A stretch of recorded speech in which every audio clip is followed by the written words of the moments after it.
Rafa, Agora sim, hein? dá para me ver e ouvir bem ou não? Eu te escuto e te vejo bem. Você também?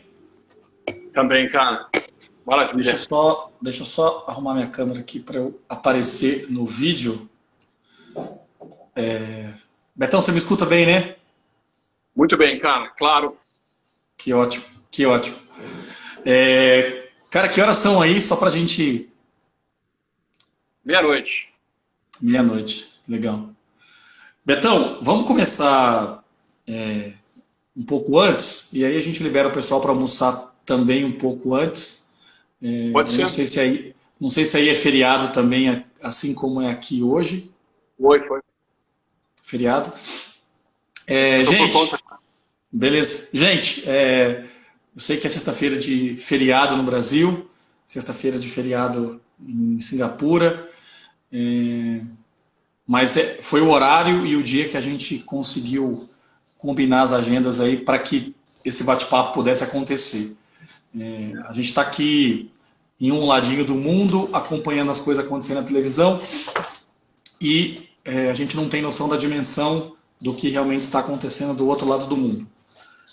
Acho que China é um caso muito particular, é um país que a gente não tem 100% controle das informações que chegam até a gente aqui no Brasil. E Singapura, acho que como cidade-estado, né, como país, tem muita história legal para contar em diversos pontos sociais, econômicos, políticos, e não teria sentido a gente bater esse papo sem entender realmente o que está acontecendo lá. Para isso, convidei o Beto, o Alberto, um amigo de longa data, que mora em Singapura 6 anos, Beto? Sim. 5 anos em Singapura. Acho que a ideia vai ser muito mais entender com ele como tem sido a vida lá, como está sendo o dia a dia, como que a população recebeu isso, como que o governo tem trabalhado isso. Então, Beto, antes da gente começar a falar especificamente da pandemia, eu queria que você se apresentasse, falasse um pouquinho de quanto tempo você está aí, assim, com um pouco mais de propriedade, que contasse um pouquinho para a gente sobre os pontos positivos do país, só para a gente se situar, falar a mesma língua e estar na mesma página na hora de bater papo. Então, primeiro, de novo, obrigado aí, cara, valeu. Daqui a pouco eu te libero para você ir dormir. Certo. Bom, Rafa, obrigado pelo convite. Acho que a primeira coisa, como você disse, é contextualizar, colocar em perspectiva. A gente está falando de dois universos muito diferentes. Eu moro aqui há 5 anos. Tive experiências na área governamental, de manufatura, e voltei para a área de serviços recentemente. Então, eu podia experimentar 3 áreas diferentes do governo aqui em Singapura nesses 5 anos. Uhum. Agora, quando a gente fala de Sudeste Asiático, quando a gente fala de Ásia, vamos lá, Ásia-Pacífico, Sudeste Asiático, Singapura, é bom a gente contextualizar, porque o Sudeste Asiático tá para a Ásia, assim como a América do Sul tá para as Américas. Mas, e tem as similaridades e tem as diferenças. Na América do Sul, a gente tem algo muito mais uniforme, que a gente tem o Brasil, que fala português, e tem uma cultura única dentro de todo o território, norte a sul. E a gente tem a América Hispânica, que tem culturas de maneiras, de certo modo, semelhantes, falam a mesma língua, a maior Uhum. parte deles espanhol. O que, nesse caso aqui do Sudeste Asiático, que é a região que eu cubro, eu sou gerente de vendas da Euromonitor International. E a gente trabalha com pesquisa de mercado. Nesse mercado que a gente está aqui, é um mercado muito diverso, extremamente diverso. Cada país é uma língua, cada país fala 2, 3, 4 línguas diferentes. Singapura tem, por exemplo, 4 línguas oficiais. O chinês, o inglês é a língua de comércio, o chinês é a língua mais falada entre as pessoas. Aí depois a gente tem o malaio e uma língua indiana, que é um dialeto indiano, que não é o hindi, que é uma língua de um estado específico do sul da Índia. Tá. Mas, só para contextualizar isso, É, a vida aqui, nesse período de Covid-19, tem sido muito interessante ver o que está acontecendo, porque além da cultura, das diferenças culturais, tem a diferença de governo também, né? No governo a gente tem uma república democrática, aqui a gente tem uma república democrática asiática. É a mesma coisa? Não necessariamente. É democracia, sim, mas a base da cultura, a base do sistema político é um pouco diferente. Até separei aqui alguns pontos, que aqui Singapura, mesmo sendo um polo dinâmico de negócios, de logística, o aeroporto é o melhor aeroporto do mundo há 11 anos, o porto é um dos 3 maiores portos do mundo e mais movimentados há mais de 10 anos, setor financeiro é extremamente dinâmico, e Singapura está para o Sudeste Asiático, assim como São Paulo está para a América Latina. Dá para ter uma ideia melhor, né? Uhum. Então, a cultura aqui, apesar de ser muito dinâmica, tem os traços asiáticos que puxam um pouco mais para um extremo, que seria o Japão, que é uma cultura extremamente coletivista, que segue o que o governo fala, que diferente dos Estados Unidos, por exemplo, que é a nossa maior referência no Brasil, que é empreendedora, que é individualista, que é competitiva, aqui não, aqui é mais coletivista, o bem coletivo, e nesse ponto, quando tem um governo estabelecendo alguma coisa, é geralmente top-down, geralmente o governo estabeleceu, tem que ser seguido, e um exemplo disso é o isolamento, a questão da quarentena, aqui virou lei. Então, se você sai de casa, se você encontra alguém que não mora com você vai ser, em primeiro lugar, multado, porque faz uma segunda vez. Em casos estrangeiros, você pode até perder o visto de trabalho, por exemplo, e ser expulso do país. Tá. Beto, você trouxe um panorama legal de Singapura para a gente, mostrou um pouquinho do que é. Singapura é um dos países mais ricos do mundo, então tem toda a sua particularidade. Está dentro de um ambiente asiático, é o que você falou, ele puxa um pouco para o Japão em algumas características, deve ter outras características de outros países. Agora, a primeira cidade do mundo a ter a pandemia identificada foi a cidade chinesa. Então, desde novembro do ano passado, isso já apareceu lá fora. Como é que foi receber essa notícia em Singapura? Claro, né, são distâncias geográficas bastante grandes, mas como é que foi para vocês receber essa notícia? Como é que os mercados reagiram? Quanto tempo Singapura demorou para entrar em isolamento? Conta um pouquinho aí de como é que a sua vida mudou, cara, em relação a isso. Ótima pergunta. Acho que essa pergunta ela tem níveis de resposta. Partindo de Wuhan, na China, saindo de Wuhan para a Ásia e para alguns lugares onde a gente viu os primeiros casos do coronavírus ser identificado. Os primeiros casos onde o coronavírus começou a virar algo que começou a entrar no radar do mundo em dezembro. Aqui em Singapura, em janeiro, começaram já algumas políticas de isolamento bem básicas, bem leves, e em fevereiro o setor privado tomou uma atitude antes do governo até de isolar principalmente pessoas de escritório, setor de serviço, trabalhar de casa já desde fevereiro, que foi imposto pelo governo em março. Então a gente está no começo de abril, eles chamam de um lockdown parcial, mas é bem sério hoje, em abril. Tem sido relativamente sério, aumentando a seriedade semanalmente desde a primeira semana de fevereiro. Aí a gente compara isso, por exemplo, com os Estados Unidos, que quando saiu em dezembro em Wuhan, até janeiro, os Estados Unidos, o Trump, a gente estava acompanhando as reportagens, até março, para falar bem a verdade, ele estava bem bem confortável e achou que não atingiria os Estados Unidos da maneira que está atingindo, com 900, 700 mortes em Nova York em um dia, que foi ontem. Então, a gente está tendo um choque de realidade, Rafa. A gente está tendo um choque de realidade em todos os lugares.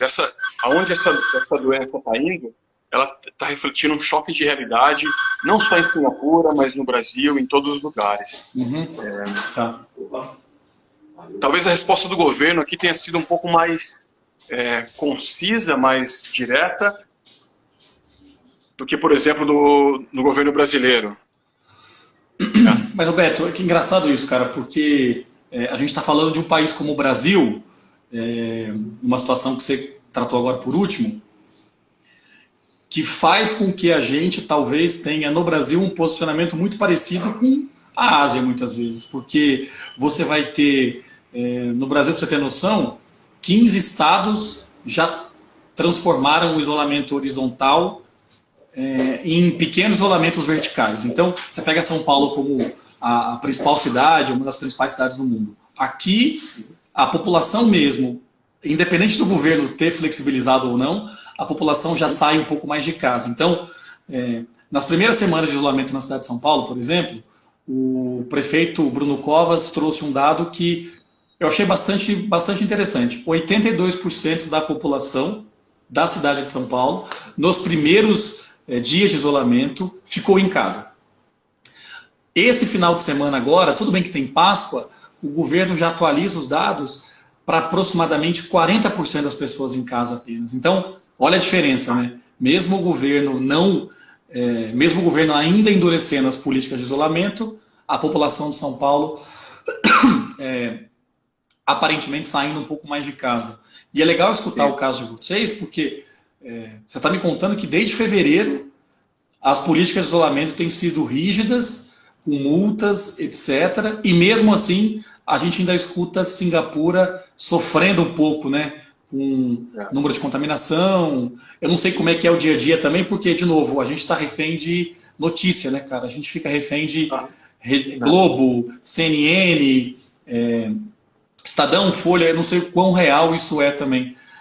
O quanto que as políticas são percebidas aí como sucesso, o que você tem visto de troca sua com o mercado privado, aí, com seus colegas, e até setor público, né? Você que navegou nesse ambiente já. Olha, bom, deixa eu até falar da questão de casos, por exemplo. Você comentou da questão da colaboração da população e do impacto no número de casos. Você não citou o número de casos, mas eu vou citar aqui só para dar um critério de comparação.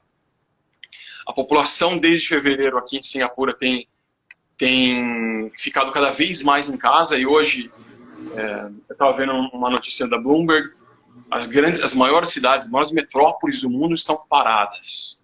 Os maiores centros de aglomeração populacional estão parados. O mercado de São Paulo está parado. O Nova York está parado. Singapura, o centro de Singapura está parado. Tem serviços essenciais, as pessoas ainda continuam se movimentando, mas é um movimento global.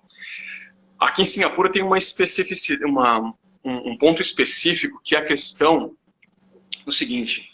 Singapura, eu vou colocar um caso que é muito parecido com Singapura, que é Hong Kong. São duas cidades-estados com tamanhos parecido, e as duas começaram muito bem no começo de janeiro, fevereiro, e até o começo de março estavam muito bem controlando o vírus. Aí Hong Kong continuou controlando bem o vírus porque eles colocaram essas medidas que Singapura colocou a semana passada, entraram em vigor no dia 7, há 4, 5 dias atrás. Hong Kong colocou há um mês atrás. Apesar de toda a reclamação do público, apesar do custo político dessas medidas. O resultado, Hong Kong, se você olhar nos números de casos hoje, Hong Kong está estabilizado. Singapura deu uma disparada, tem um específico de Singapura, da Malásia e de Dubai, que são 3 países que dependem de mão de obra barata, principalmente de países em desenvolvimento na Ásia. Vou dar um exemplo. Tá. 30% da mão de obra, 35% mais ou menos, são estrangeiros. Desses 35%, mais ou menos 20% são trabalhadores de blue collar, são trabalhadores de construção civil e de serviços de baixo valor agregado. Essas pessoas aqui em Singapura, eles moram em dormitórios de 10 mil, 15 mil, 20 mil, 25 mil pessoas, mesmo dormitório. E os casos que não foi noticiado na mídia ainda, mas eu tive uma atualização há 20 minutos. Hoje a gente teve 197 casos em Singapura. É fora do normal para Singapura. Porque esses casos estão vindo principalmente dessas aglomerações desses trabalhadores de baixo custo. Eles estavam até hoje num canto da cidade, estavam num subúrbio, morando sozinhos, morando juntos, até 25 mil pessoas. Mas eles vinham para trabalhar.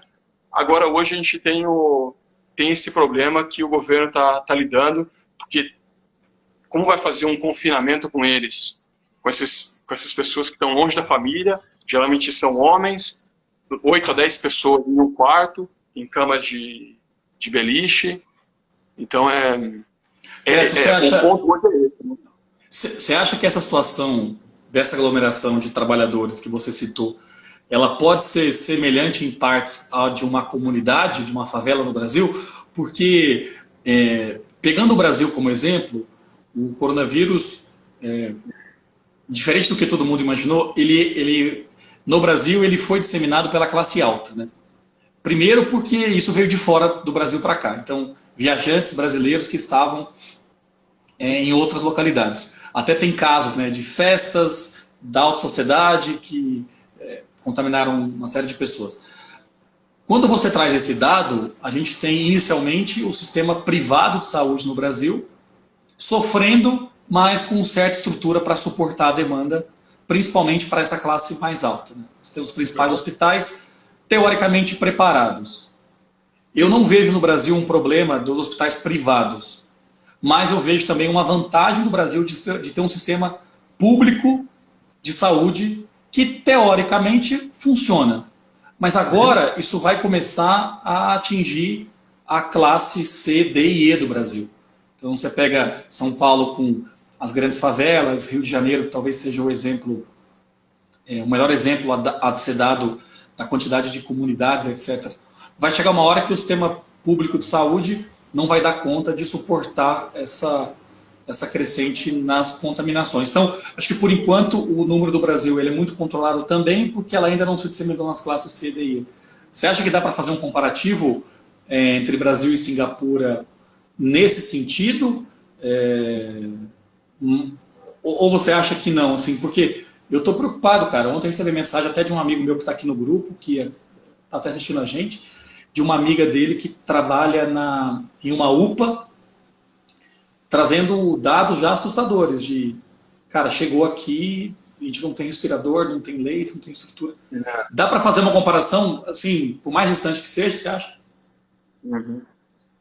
Acho que você colocou bem, essa questão da comparação, talvez ela seja distante pelo universo que a gente está tratando. A gente está tratando de um caso que está fugindo do controle.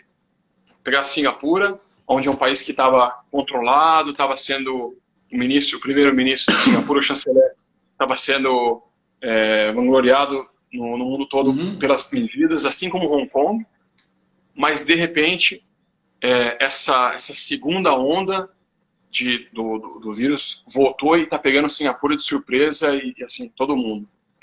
Mas o sistema de saúde, público e privado aqui, de certa forma ele está preparado, mas ele é limitado também. Ele é limitado. Apesar de ser um bom sistema de saúde, bem estruturado, bem diversificado, tem os níveis de contaminação, os pacientes em sério risco, tem a UTI, tem os sistemas específicos. Os de menor risco geralmente estão em hotéis ou em sistemas, em hotéis fazenda, por exemplo, separados, onde eles precisam de menos suporte. O nível de liberações diárias está em torno de 30, 40 liberações por dia. E o grande problema do coronavírus, ele não é, aqui em Singapura, não é o número de mortes. Eu vi uma das perguntas aqui perguntando quantas mortes a gente tem em Singapura. Isso que eu ia falar, Beto. Traz o dado para a gente. Quantos contaminados tem e qual o número de mortes? Você tem o dado atualizado aí?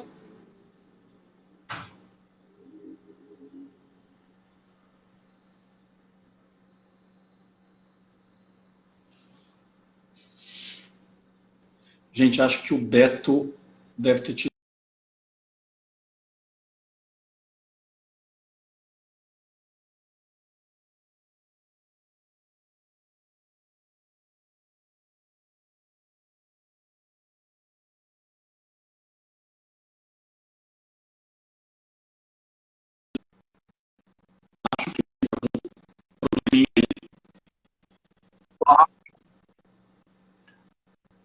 Voltou, né? Olá, Rafa. Voltou? A gente tem... Vamos lá. Os casos hoje, número totais de casos, cerca de 2.198 casos em Singapura, para uma população de 5 milhões e meio de pessoas. São 7 mortes. Caramba, E 7. o número de... E o número de liberações do hospital por dia está entre 20 e 40 por dia. Então a gente tem um número muito grande de pessoas que ainda estão sob ajuda, sob suporte médico, mas na UTI são poucas. É um número mínimo. Focado principalmente em pessoas que têm alguma complicação cardíaca ou de outro tipo de complicação que afeta mesmo o vírus. Então a gente consegue ver realmente que as fatalidades não são muito grandes. Não é um grande problema. O problema é a gente tem respirador, a gente tem estrutura para manter todo mundo que está contaminado, que precisa de algum nível de tratamento, seja de estar confinado ou até de um respirador na UTI, por exemplo. Esse que é o problema de todo mundo, não só assim. Não, e assim, eu acho que o problema vai existir, talvez, no Brasil de forma mais intensa, quando a gente tiver uma superpopulação necessitando de auxílio médico. Eu escuto muito as pessoas reclamarem, mas o Brasil está subnotificado. Gente, é só fazer uma conta matemática.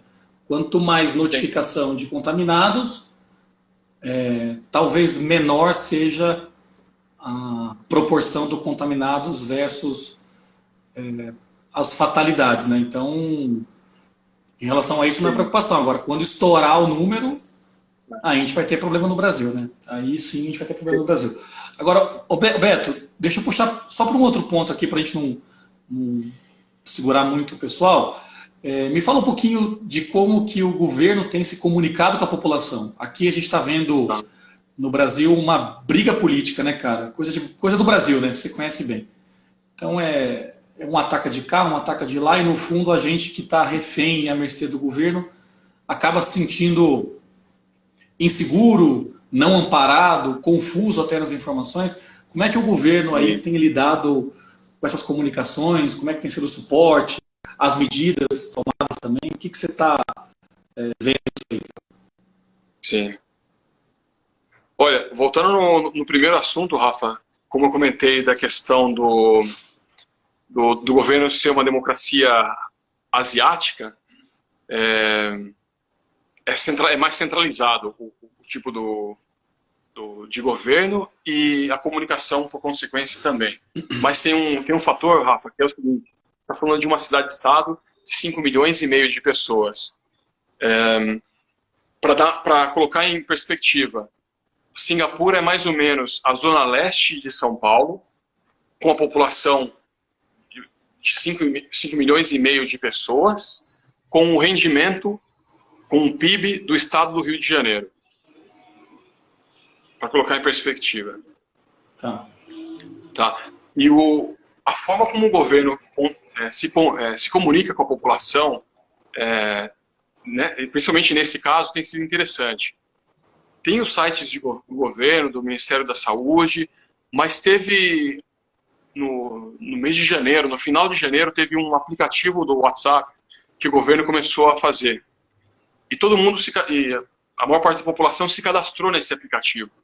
E esse aplicativo é um aplicativo que dá notícias diárias, dá pelo menos 1 ou 2 mensagens diárias com os números de casos, as atualizações e alguma recomendação. Por exemplo, idosos evitem se expor. No começo o governo aqui falou, não precisa usar máscara. Aí colocava lá, olha, é mais importante lavar a mão do que usar máscara. Há 2 semanas atrás, o governo voltou atrás porque eu vi os casos crescendo, começa a usar máscara e ele comunicou isso primordialmente pelo WhatsApp. Tá. Com qualquer pessoa, cidadão ou qualquer pessoa que mora aqui, que se registre nesse serviço, recebe essa mensagem diariamente. Então esse é um primeiro sistema de comunicação. E isso reflete também como o governo se comunica de maneira geral. Tem um alinhamento. A gente percebe um alinhamento aqui a gente não tem federal, estadual, municipal, porque é uma cidade, mas a gente percebe um alinhamento no que o primeiro-ministro fala com o ministro da Saúde e os governadores ou os prefeitos aqui, por exemplo. A gente percebe esse alinhamento e não tem muita divergência, como a gente viu, por exemplo, no caso do Bolsonaro, no caso do Brasil. E realmente é complicado isso. A população, principalmente de baixa renda, não sabia se deveria sair de casa ou ficar em casa. Coloca a máscara, tira a máscara. Então é complicado. Agora, quais medidas econômicas foram tomadas aí, Beto? O que você viu de governo em gestão de capital? Eu me assustei um pouco com o movimento que o Japão fez essa semana, né? Colocando incentivos no mercado de aproximadamente $1 trilhão. Então, que representa 1/5 do PIB do Japão. Eu achei muito legal. O que Singapura já fez? Sim. Singapura está esperando prejuízos em torno de 10 bilhões de dólares americanos. E essa semana teve um pacote de 60 bilhões de dólares anunciado, que ele se divide com uma renda básica para todo cidadão. Todo cidadão de Singapura, no caso, pessoas que nasceram aqui ou que têm um passaporte de Singapura, que estão no mercado de trabalho e são adultos, maiores de 21 anos, vão receber $600 por mês. Tá. Porque independente do trabalho, a partir tem um nível de renda aqui que essa pessoa já começa a receber isso, mas é um valor mínimo que não vai acompanhar, por exemplo, quem ganha 10 salários. É uma ajuda de custo. Tá bom. Maiores investimentos do governo estão para ser anunciados, Rafa. Nesse momento, é isso que o governo anunciou, por enquanto. O governo é muito cauteloso aqui, extremamente cauteloso. A gente percebe isso no dia a dia, mas para evitar perder capital político também aqui. No Japão, é um país que foi seriamente afetado, é um país muito maior, de PIB muito maior, e aí a gente entende essa questão que você falou de trilhão, na casa de $1 trilhão para ajuda a sair dessa situação. E o Japão é um país muito de economia interna fortalecida, né, Beto? O país tem uma estrutura interna muito forte, um país que exporta muita tecnologia, mas viu o PIB dele ser afetado. Agora, eu fiquei assustado, cara, $1 trilhão para o Japão, que é 1/5 do PIB. Eu achei... eu tenho que ler com calma, eu admito que eu não li ainda com calma como é que vai ser distribuído esse incentivo, mas você falou um pouquinho de futuro, né? Você falou um pouquinho que o governo imagina 10 bilhões aí de prejuízo direto. Como que as empresas têm administrado isso? Como que isso impacta ou não o resultado de vocês? Os negócios de vocês? A gente não está, de maneira geral, não se vê em Singapura uma onda de demissões, como a gente está vendo nos Estados Unidos, por exemplo. Os Estados Unidos é uma economia extremamente dinâmica. Reage rapidamente a assuntos negativos, e talvez seja esse um dos segredos da economia americana. Aqui o governo tem uma interferência maior, atuou mais rapidamente, e a gente não está vendo ainda, até agora, começo do mês de abril, nenhuma onda, nenhum afeto.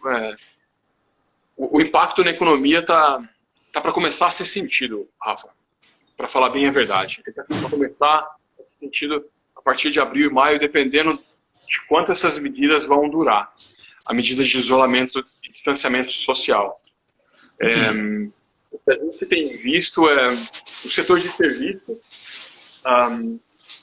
Eu percebi uma queda, falando com umas pessoas do mercado, uma queda de cerca de, dependendo do tipo de negócio, de 10% a 30% no volume de negócios, até agora. Isso tende a aumentar. Tende a aumentar se o isolamento demorar mais do que um mês, 45 dias, como o governo está esperando. É isso que eu ia falar.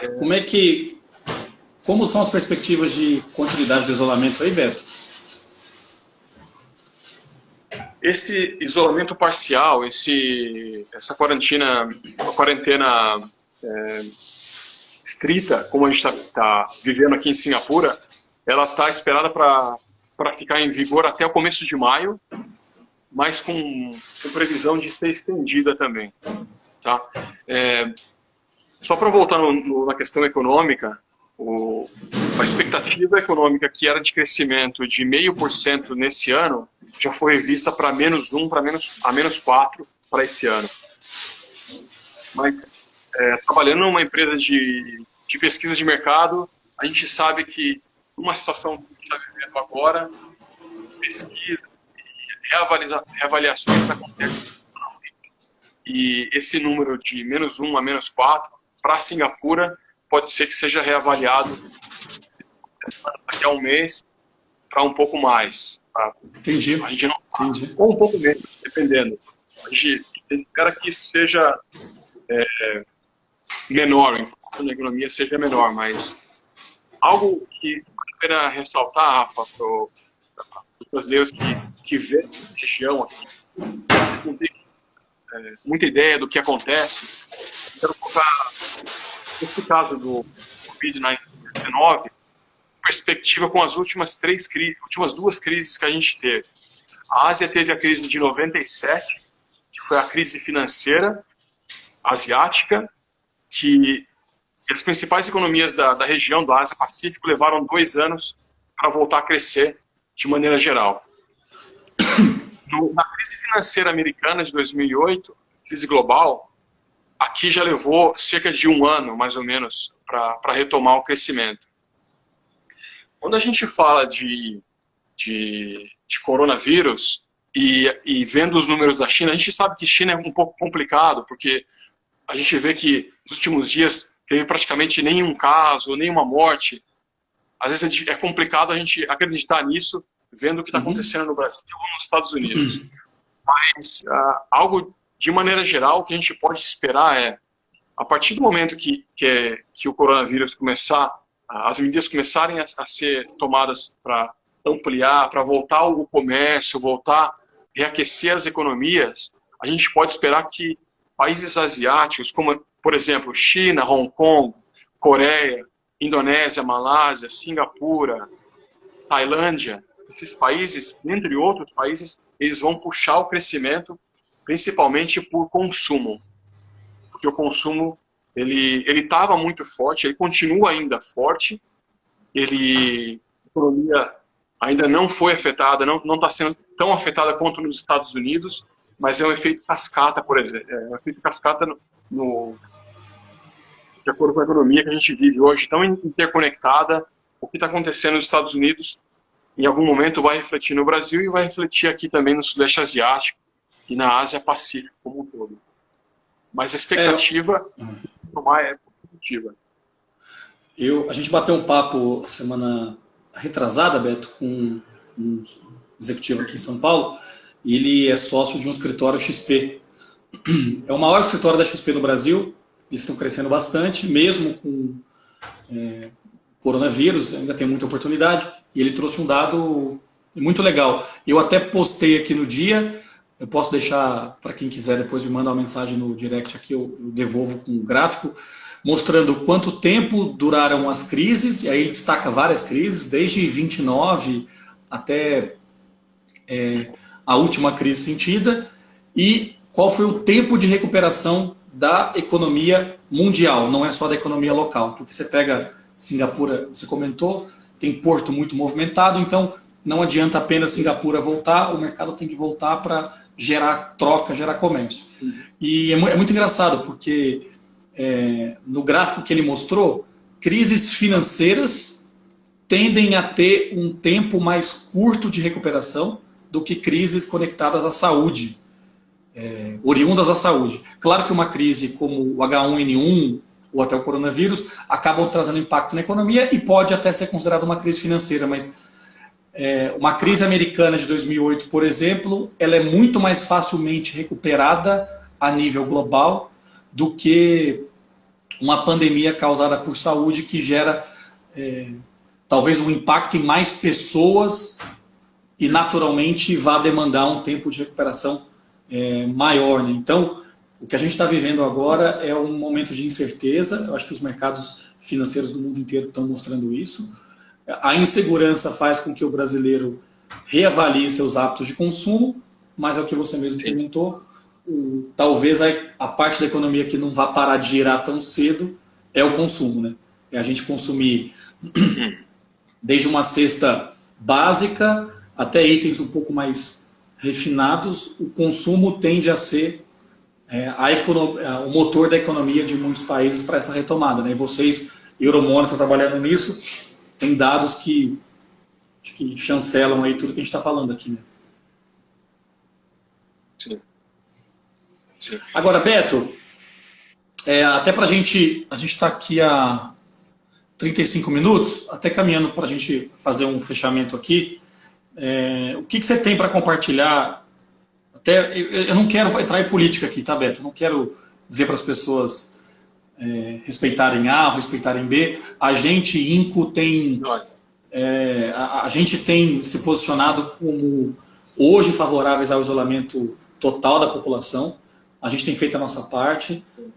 A gente criou uma série chamada Na INCO Tem Live Todo Dia, então todos os dias úteis a gente tem feito uma live, sempre às 18h30, trazendo conteúdo, trazendo informação de mercado, trazendo mais do que isso, positivismo, que eu acho que é parte do nosso trabalho, e trazendo ferramentas, dicas, tanto para você repensar o seu dia a dia hoje, quanto para pensar no futuro de maneira diferente. Então, a nossa parte a gente tem feito. Eu acho que vai chegar o momento de migrar para o isolamento vertical, isso aí acho que não tem dúvida nenhuma, mas hoje o nosso posicionamento não é político, ele é um posicionamento mais conectado à saúde das pessoas, e a gente vai continuar em casa, vamos bater nessa tecla. E casos de sucesso fora do Brasil são uma combinação, né, Beto? Do isolamento, com um sistema de saúde minimamente preparado, com políticas de realização de testes, que a gente viu muito na Coreia e na Alemanha. Então, não é apenas migrar. De tudo que você está vendo de sucesso em Singapura, o que você acha que tem dado mais resultado? Por que Singapura é um caso de sucesso hoje? Até para deixar um recado para o pessoal também, o que você podia trazer de mensagem para a gente? Lógico. Eu colocaria 3 pontos que são principalmente liderança política e a liderança... Quando eu falo de liderança, não só política, porque a gente viu aqui em Singapura o setor privado tomando atitudes mais puxando esse isolamento social, em primeiro lugar, antes do governo implementar isso como uma lei, uma regra ou uma recomendação.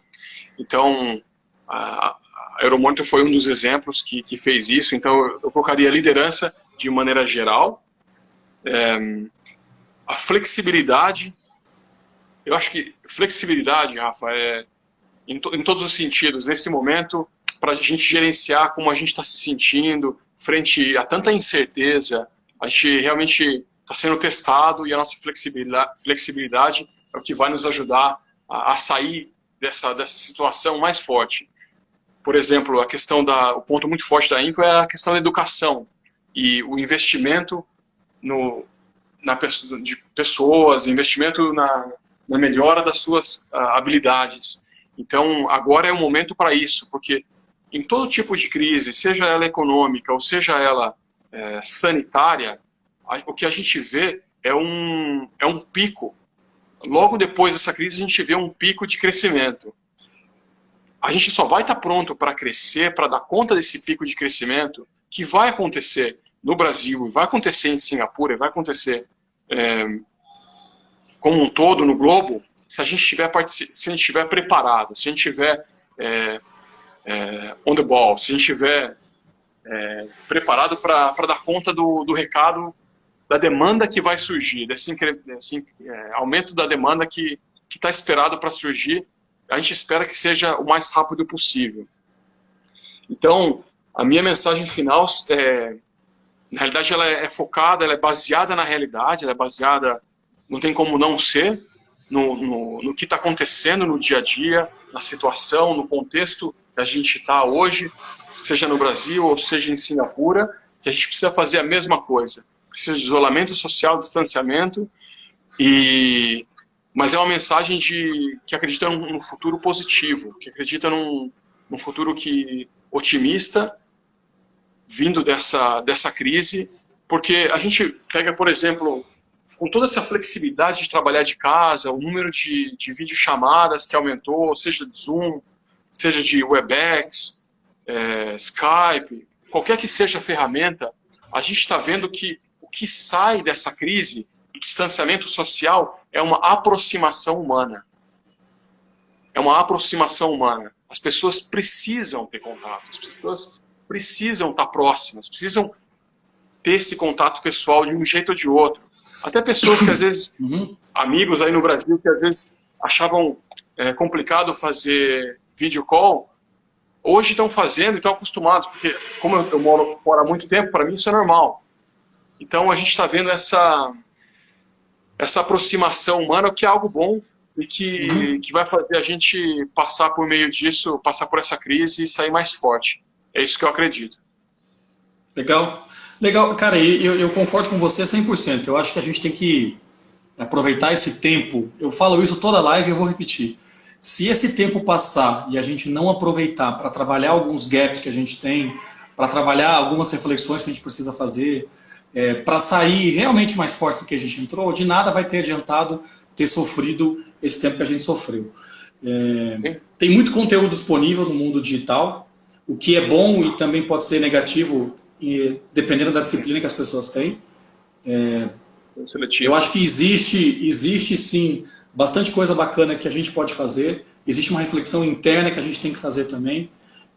Eu sou muito positivo na forma de pensar o futuro, mas ainda muito relutante em acreditar que realmente vai haver mudança num cenário de médio prazo. Acho que a curto prazo a gente tem uma capacidade muito grande de querer fazer diferente. Eu tenho receio de a médio prazo a gente continuar especialista em esquecer as coisas muito rápido, a pressão de resultado continua a vir, a correria de uma grande cidade continua a nos consumir, e a vida volta a ser o que era antes. Então, se a gente puder aproveitar esse momento para fortalecer as nossas deficiências, torná-las realmente forças e não fraquezas, mas é para gastar o tempo com coisa positiva, né, Beto?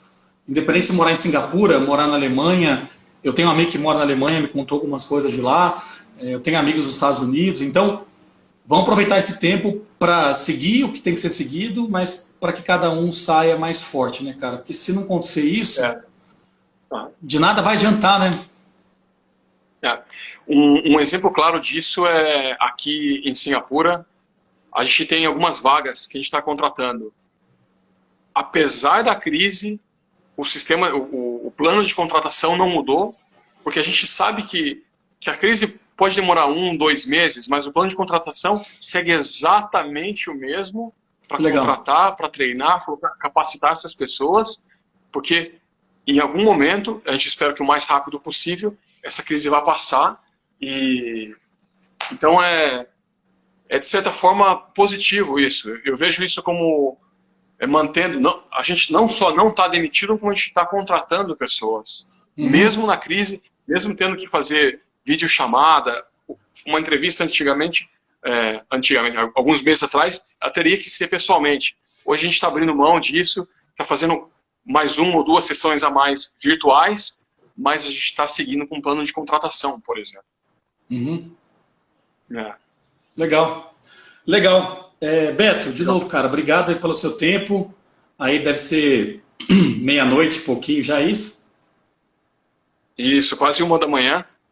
Quase 1 da manhã, obrigado por ter ficado. Espero que isso que você esteja tomando seja café, para te manter acordado aí. Era café. Mas obrigado por você ter separado um tempinho na sua agenda. Gente, quem acompanhou a gente, valeu, obrigado. Eu sei que é sexta-feira de feriado, todo mundo queria almoçar com a família. Respeitando as políticas, eu acho que isso vai ser menos comum esse ano. Essa live fica disponível 24 horas no perfil da Inco. Então, se você quiser compartilhá-la com alguém, entra no perfil da Inco, manda para essa pessoa, ela 24 horas fica aqui. A gente sempre salva as lives também, caso você não tenha assistido ela em 24 horas, mas queira acompanhar ela na íntegra depois, manda mensagem para o Instagram da Inco. Semana que vem a gente volta, respeitando a nossa política de isolamento, e na Inco tem live todo dia, sempre às 18h30, trazendo conteúdo. Mas valeu para quem investiu esse tempinho com a gente. Boa Páscoa, bom final de semana, né, Beto? Mesmo ótima Páscoa para vocês também. Sim. E se puder ajudar alguma coisa na questão de informações aqui do Sudeste Asiático e da Ásia como um todo, eu fico à disposição, Rafa. Boa. Boa, valeu, Beto. Vamos torcer para acabar isso logo. Vamos torcer para eu poder conhecer Singapura logo. E é isso aí. Volta ao Brasil também, que aqui é a sua casa. Valeu, gente. Obrigado aí. Boa sexta-feira para vocês. Até a próxima. Falou, Beto. Até a próxima.